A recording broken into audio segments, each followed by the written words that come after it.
Welcome to effortless education quick revision series में आज का हमारा टॉपिक है वर्धा शिक्षा सम्मेलन 1937। जाकिर हुसैन समिति और बीजी खरे समिति के बारे में भी हम पढ़ेंगे और ये तीनों जो समितियां हैं इनको साथ में क्यों पढ़ा जा रहा है वो भी आपको आगे चल के पता चलेगा। लेट्स सी क्या है आज के टॉपिक में। गांधी जी की बेसिक अथवा बुनियादी शिक्षा। गांधी जी ने एक आइडिया तैयार किया था कि भारतीयों के लिए क्या ज़रूरी है, उस समय के हिसाब से उनकी शिक्षा कैसी होनी चाहिए, वो आइडिया तैयार किया था और उसे ही बुनियादी शिक्षा कहते थे। एक्चुअल में गांधी जी ने उस समय पेपर पब्लिश करते थे, न्यूज़पेपर, उसका नाम हरिजन था। उसमें उन्होंने 2-3 आर्टिकल पब्लिश किए कि भारतीयों की शिक्षा होनी कैसे चाहिए। उसकी वजह से थोड़ी सी कंट्रोवर्सी क्रिएट हो गई थी और वो कंट्रोवर्सी की वजह से थोड़ी सी हलचल हो गई थी एजुकेशन सिस्टम में कि ये कैसी शिक्षा है, गांधी जी क्या बात कर रहे हैं। और उसी को गांधी जी ने जब देखा कि सब लोग इंटरेस्टेड है या फिर सब बहुत ज़्यादा क्यूरियस है जानने के लिए, उन्होंने एक सम्मेलन में अपना आइडिया प्रस्तुत किया। वो जो आइडिया प्रस्तुत किया और बाद में उस पर काम हुआ, उसी के बारे में हम लोग जानेंगे। Let's see. सन 1937 में गांधी जी ने वर्धा में हो रहे अखिल भारतीय राष्ट्रीय सम्मेलन, जिसे वर्धा शिक्षा सम्मेलन कहा गया था, उसमें अपनी बेसिक शिक्षा की नई योजना प्रस्तुत की। तो 1937 में एक मीटिंग हो रही थी, सम्मेलन हो रहा था, उसमें उन्होंने अपना जो कोर आइडिया है एजुकेशन का वो प्रस्तुत किया। इसे वर्धा सम्मेलन इसलिए कहा जाता है, वो प्लेस महाराष्ट्र में वर्धा जो है वहाँ पर ये मीटिंग हुई थी, इसलिए इसे वर्धा शिक्षा सम्मेलन भी कहा जाता है। जामिया मिलिया के तत्कालीन प्रिंसिपल जाकिर हुसैन की अध्यक्षता में जाकिर हुसैन समिति का निर्माण किया गया तथा गांधी जी के शिक्षा संबंधी विधेयक तथा सम्मेलन द्वारा पारित किए गए प्रस्ताव के आधार पर नई तालीम बुनियादी शिक्षा की योजना तैयार की गई। आइडिया कोर जो था मेन इम्पॉर्टेंट वो गांधी जी का था। फिर डिटेल जो प्लान है या सिलेबस है तैयार करने की जिम्मेदारी डॉक्टर जाकिर हुसैन को दी गई। तो वो समिति को डॉक्टर जाकिर हुसैन समिति कहा जाता है, जिसने बुनियादी शिक्षा के ऊपर डिटेल प्लान तैयार किया, पाठ्यक्रम तैयार किया। ठीक है। तथा 1938 में हरिपुर अधिवेशन ने इस रिपोर्ट को स्वीकृति दी। तो जाकिर हुसैन ने जब अपनी रिपोर्ट तैयार करके हरिपुर अधिवेशन में सबमिट की थी और उन्होंने इसकी स्वीकृति दी, इसको एक्सेप्ट कर लिया। डॉक्टर जाकिर हुसैन के अलावा समिति में 9 सदस्य शामिल थे। तो जाकिर हुसैन के अलावा उनकी जो कमेटी थी या समिति थी उसमें 9 और लोग थे, जो कि थे प्रोफेसर केजी सिडगेन, आर्यन नायकम, विनोदभा भावे, काका कालेकर, जेसी कुमारप्पम, किशोरी लाल, प्रोफेसर केटी शाह, ये सब भी इसमें शामिल थे। समिति के एक विस्तृत शिक्षा योजना और पाठ्यक्रम तैयार करने के लिए नियुक्त किए गए थे। तो ये जो कमेटी थी उसका काम क्या था? विस्तृत शिक्षा योजना और पाठ्यक्रम तैयार करना। इनने अपनी पहली रिपोर्ट दिसंबर 1937 और दूसरी अप्रैल 1938 में प्रस्तुत की। जो जाकिर हुसैन कमेटी थी उन्होंने अपनी रिपोर्ट 2 पार्ट में दी थी, पहली 1937 एंड दूसरी 1938 में।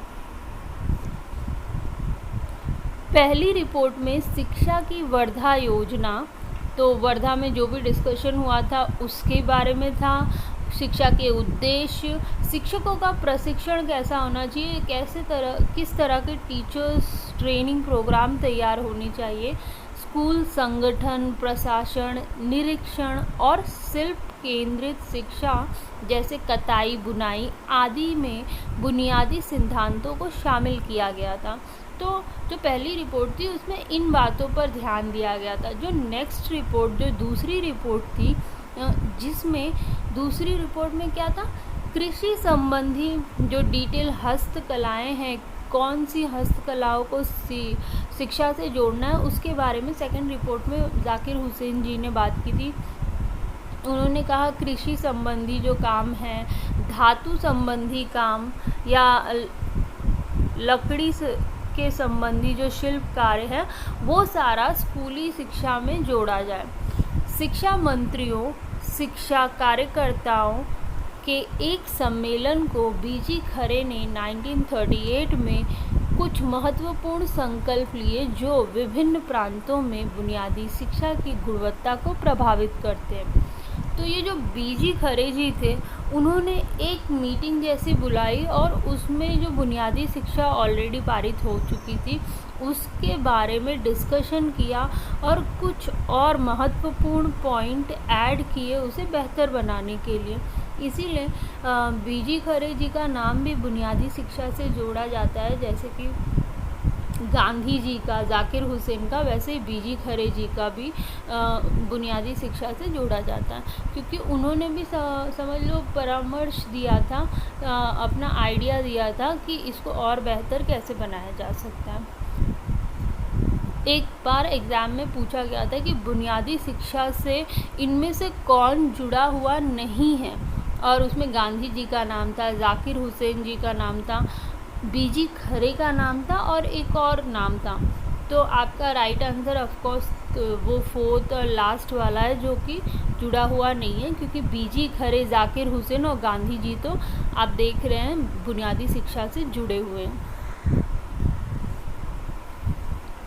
बुनियादी शिक्षा की विशेषता, एक्चुअल में ये बुनियादी शिक्षा है क्या जो हम इतने देर से डिस्कस कर रहे हैं, उसमें क्या गांधी जी ने बताया था और जाकिर हुसैन ने उसे क्या प्लान किया था। देखिए, बेसिक शिक्षा का पाठ्यक्रम की अवधि 7 वर्ष की है। उन्होंने कहा बेसिक शिक्षा जो है वो 7 इयर्स की होनी चाहिए। 7 से 14 वर्ष के बालक बालिकाओं को निःशुल्क एवं अनिवार्य शिक्षा दी जाए। इन्होंने कहा 7 to 14 जो बच्चे हैं उनको निःशुल्क एवं अनिवार्य शिक्षा दी जाए। शिक्षा का माध्यम मातृभाषा हो। हिंदी भाषा का अध्ययन बालकों तथा बालिकाओं के लिए अनिवार्य है। इन्होंने बहुत ज़्यादा इम्पोर्टेंस दिया था हिंदी भाषा को, अपनी मातृभाषा को। उन्होंने कहा इसको अनिवार्य तौर पे बच्चों को पढ़ाना चाहिए। संपूर्ण शिक्षा का संबंध आधारभूत शिल्प से होता है। तो इन्होंने जो हस्तकला है, जो हैंडीक्राफ्ट है, उसको जोड़ा संपूर्ण शिक्षा से। तो इन्होंने बहुत ही ज़्यादा इम्पोर्टेंस दिया था हस्तशिल्प को शिक्षा में। चुने हुए शिल्प की शिक्षा देकर अच्छे शिल्पकार स्वावलंबी बनाए जाएं। तो इनका मेन आइडिया था कि शिल्पकारी अगर बच्चों को सिखाई जाए, एक आर्ट उन्हें आ जाएगी और आगे जाके वो अपना खाना पीने की व्यवस्था उसी से कर सकेंगे, स्वावलंबी बन सकेंगे। और मेन ये भी था कि ये जो छोटे छोटे काम हैं, ये हस्तशिल्प गांव जो एरिया है उसमें जो चीज़ें उपलब्ध है उसी से रिलेटेड आपको सिखानी है। जैसे कि अगर यहाँ पर ज़्यादा लकड़ियाँ होती है तो लकड़ियों से रिलेटेड काम सिखाओ बच्चों को। जैसे आगे जाके निकले जब वो पढ़ाई करके तो उससे रिलेटेड गांव का भी भला हो और बच्चे को भी काम आए, ठीक है। अगर कृषि ज़्यादा होती है तो कृषि से संबंधी काम कराइए। लोहे ज़्यादा होते या कुछ ऐसा काम जो कि वो गांव से रिलेटेड हो, जो चीज़ें वहाँ पर उपलब्ध है उसी से रिलेटेड एक शिल्प कला बच्चे को सिखा देनी चाहिए स्कूलों के दौरान या स्कूली शिक्षा के दौरान। शिल्प की शिक्षा इस प्रकार दी जाए कि बालक उसके सामाजिक और वैज्ञानिक महत्व को समझ सके। ये नहीं कि सिर्फ स्किल सिखाना है, स्किल के साथ साथ सोशल और साइंटिफिक इम्पोर्टेंस भी सिखाना है। उसे साइंस भी उसमें ऐड कर देना है और हिस्ट्री भी ऐड कर देनी है। उसका इम्पोर्टेंस बच्चे को सिखाना है, ये नहीं कि सिर्फ स्किल सिखाना है, ठीक है। हर चीज़ को वो हस्तशिल्प से ऐड करके सिखानी है बच्चे को। शारीरिक श्रम को महत्व दिया गया ताकि सीखे हुए शिल्प के द्वारा जीवकोपार्जन कर सकें। तो ये एक्चुअल में जो शिल्प कला सिखाई जा रही थी वो जीविकोपार्जन आगे जाके बच्चा खाना पीना अपने की व्यवस्था कर सके उसके लिए सिखाई जा रही थी। शिक्षा बालकों के जीवन, घर, ग्रामीण उद्योग, हस्तशिल्पों और व्यवसाय घनिष्ठ रूप से संबंधित हो। तो ये जो बालकों की शिक्षा है, हम लोग जो भी बच्चों को पढ़ा रहे हैं वो ऐसा कुछ नहीं होना चाहिए कि उसे कहीं काम ही ना आए, वो सबसे इंटरकनेक्टेड होना चाहिए। उन्होंने कहा कि जो शिक्षा दी जाए उसके जीवन से रिलेटेड हो, घर से, गांव से, वहाँ पे जो उद्योग है उससे रिलेटेड होनी चाहिए, हस्तशिल्प व्यवसाय सबसे जुड़ी हुई होनी चाहिए। मतलब एक ऐसी शिक्षा जो उसे काम आए, हर जगह काम आए। ऐसा ना हो कि ऐसा कुछ हम पढ़ा रहे हैं बच्चे को जो आगे जाके बिल्कुल काम नहीं आने वाला। बालकों द्वारा बनाई गई वस्तुएं जिनका प्रयोग कर सके एवं उनको बेचकर विद्यालय के ऊपर कुछ व्यय कर सके। इन्होंने कहा कि जो बच्चों को हम सिखा रहे हैं, वस्तुएं बनवा रहे हैं, वो ऐसी कुछ काम कराएं जिससे बेचकर स्कूल का कुछ खर्च हम निकाल सके, या स्कूल पे जो भी खर्चे हो रहे हैं उसको हम आराम से निकाल सके, क्योंकि बच्चे प्रोडक्शन वर्क में या स्किलफुल वर्क में इन्वॉल्व है, उन लोग कुछ प्रोड्यूस कर रहे हैं, कुछ बना रहे हैं, तो हम उसे बेच के स्कूल का खर्च निकाल सके। तो ऐसी चीज़ें बच्चों को सिखाई जाए, ऐसा नहीं फालतू चीज़ें सिखाई जाए जिससे टाइम, पैसा और वो वस्तुएं भी वेस्ट हो, ऐसा ना सिखाया जाए। बालकों एवं बालिकाओं का समान पाठ्यक्रम रखा जाए। 6वीं 7वीं कक्षाओं में बालिकाएं आधारभूत शिल्प के स्थान पर गृह विज्ञान ले सकती हैं। देखिए, उन्होंने इक्वालिटी की बात की कि लड़के लड़कियों को दोनों को समान पाठ्यक्रम दिया जाए, सेम करिकुलम होगा। बट जैसे थोड़ा सा बच्चा बड़ा हो रहा है, 6वीं 7वीं तक आ रहा है, तो ऑप्शन दिया जाना चाहिए। बालिकाएं चाहे तो गृह विज्ञान ले सकती है, क्योंकि आगे जाके उनको घर भी संभालना है, तो उससे रिलेटेड काम भी उन्हें आना चाहिए। तो गांधी जी का मेन मकसद था, आप जब बाहर जाओगे, जिस तरह का काम करोगे, उससे रिलेटेड चीज़ें उन्हें स्कूल में ही सिखा देनी चाहिए।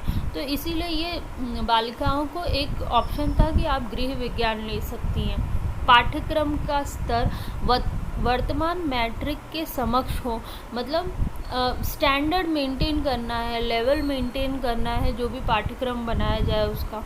पाठ्यक्रम में अंग्रेज़ी, धर्म की शिक्षा नहीं दी जाएगी। तो इन्होंने बात किया था, ना ही इन्होंने अंग्रेज़ी को स्थान दिया था, ना ही धर्म की शिक्षा को। इन्होंने कहा अंग्रेज़ी सिखाने की भी ज़रूरत नहीं है, ना ही किसी भी धर्म की नॉलेज देने की बच्चे को ज़रूरत है स्कूल के दौरान। तो इन दोनों बातों को उन्होंने पाठ्यक्रम से दूर ही रखा था। Thanks for watching. होपफुली आपको शायद ये यूज़फुल हो।